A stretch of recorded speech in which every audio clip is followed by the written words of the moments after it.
Okay, welcome back to another video. So today I'm in the shop working on this 2014 Honda CRV.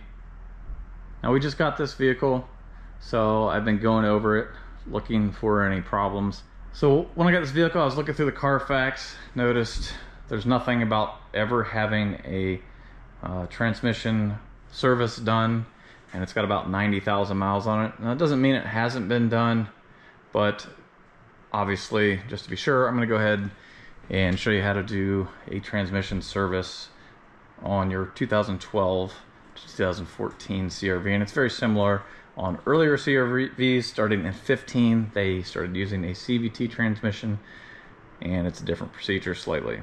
Alright, so the first thing to note is this is our check port and our fill area right here. There is a dipstick on these, which is nice. You can pull it out. Maybe you'll see a little bit of fluid on there. Kind of get an idea of the condition of the fluid just by smelling it and seeing how dark it is. But these CRVs are a little different. Honda transmissions are a little different than normal, where you would be checking the fluid while the engine's running. Hondas, you warm it up, let the transmission come up to temperature, then turn the vehicle off, and then check, and it's supposed to be hot between those marks. This is a really easy procedure. There's no reason you should ever have to pay anyone to do this. It is actually easier than changing the oil. Alright, so all you'll need for this is about 3 quarts of Honda ATF DW1 fluid, and we'll need a 3/8 inch pipe, act as like a breaker bar. You're supposed to use a new crush washer, which I'll show you when we get down to that, depending on the condition. You can reuse it once or twice, but you really should change it when you do this. Now, Honda recommends doing this flush procedure a couple of times. What I like to do is change it up a little bit. You're basically just doing a drain and fill on what will come out of the transmission, which is a little under 3 quarts on an all-wheel drive, and it's about 2.3 to 2.5 on a 2-wheel drive CRV that it takes to fill it back up after you drain it. So it is important that you let it drain completely, and it is important that the vehicle is level. So I have mine on a lift. It's totally not necessary. You can just jack up the front, but it's also important that you jack up the back and make it level before you start doing this. Now real quick, I'm just going to talk about the transmission filter that if I don't mention it, it'll get brought up in the comments 4 million times. So there is a filter on this transmission. It's underneath this air box and behind here, and no, I'm not going to change it because it is not a recommended Honda service procedure. When would you want to change it? If you had some kind of transmission failure, if the fluid was in extremely poor condition, or you just had a ton of miles, like over 200,000 miles, might not be a bad idea to change that filter, but that is considered a lifetime filter by Honda, and you do not need to change it regularly. So I will not be doing that. We're just going to do a simple drain and fill. Again, we're going to pull that dipstick first. We're going to get the vehicle off the ground and level, and then we can go underneath and I'll show you the next step.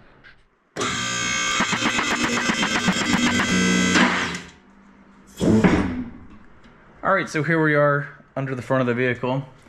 So this is fluid film in here, not a leak, just FYI, but your vehicle should have some sort of shield over the bottom like this. Now in my case, this one, we just got it.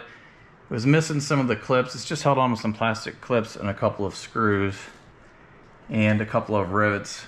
I just went ahead and pulled it off, and I'm not going to be reinstalling it because the earlier CRVs didn't have this. They added this for, actually, it created less wind resistance and led to better fuel economy numbers, even though it was very slight. So underneath the front of the engine, here's the transmission. Over here is the oil pan. So not to be confused, this is the transmission drain plug.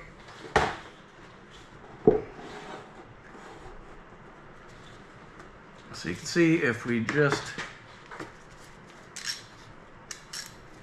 take our breaker, our socket, it will fit in here. Sorry, so you might need a little bit of leverage.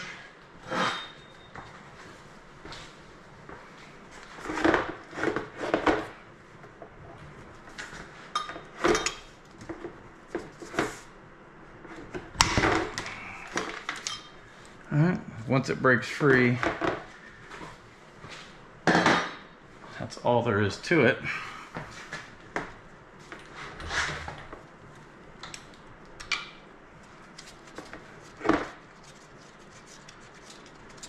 We've got the dipstick pulled, that way it lets the fluid drain a little bit easier. So yeah, it's pretty dark. It's not great. I've seen worse. It's definitely time to change it. So what I'll probably do is, in this case, I will do the flush 2 times. What I'll do is I will get this taken care of, get everything bundled up, take it for a drive about 50 miles or a couple days, and then I'll just do this exact same thing again.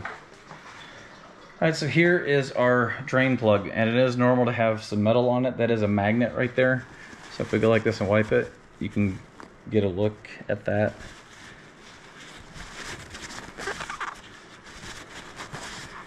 It's important to note that we're not having any kind of symptoms with the transmission. Everything was running fine. See, this crush washer is in pretty good shape. So I'm just gonna put it right back on, and you can actually just flip it around, get a little more use out of it. But these are cheap, and I'll have a link in the description below where you can get a whole bag of them for cheap. That way you won't have to worry about it. Alright, so once that finishes draining, we're gonna put our new crush washer and our drain plug. We're just gonna tighten it by hand. Then you want to tighten this to 36 foot-pounds to make sure that crush washer seals. It's a good idea to use a torque wrench if you don't know what that feels like. It's like ugh, ugh, ugh. Okay. Hit it with a little bit of brake cleaner.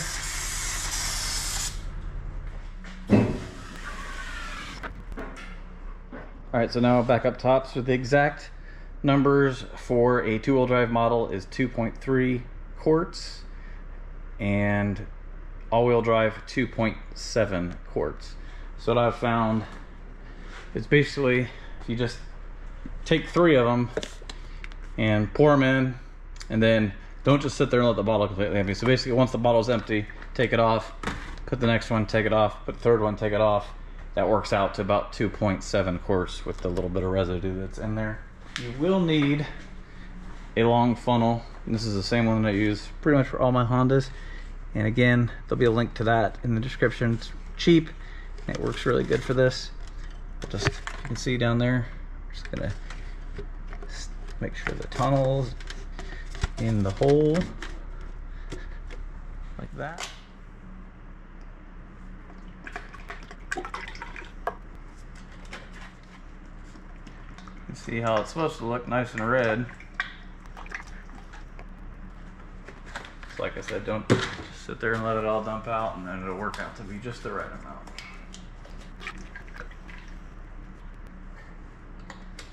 Alright, so that really is all there is to it right there.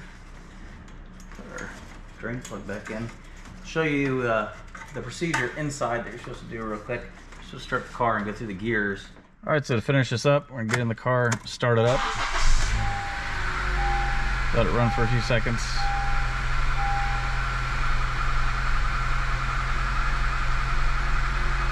Alright, and then we're gonna pop it in reverse, keep your foot on the brake, put it in neutral, put it in drive, make sure you feel the transmission engaging, go down to 2, 1, back up, neutral, reverse, park, and we're gonna do that one more time.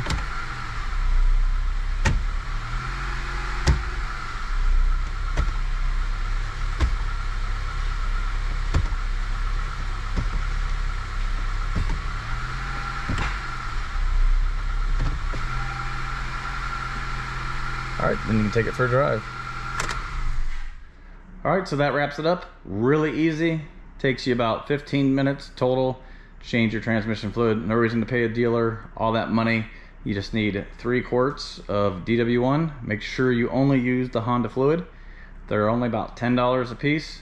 You can get them online from Amazon. I'll have a link in the description. Again, you'll need that funnel, transmission fluid, crush washers. You'll be set. Do this yourself for a long time. All right, leave a comment below if you have a question or just a comment. Sure to like the video, subscribe for more, and until next time, we'll see you later.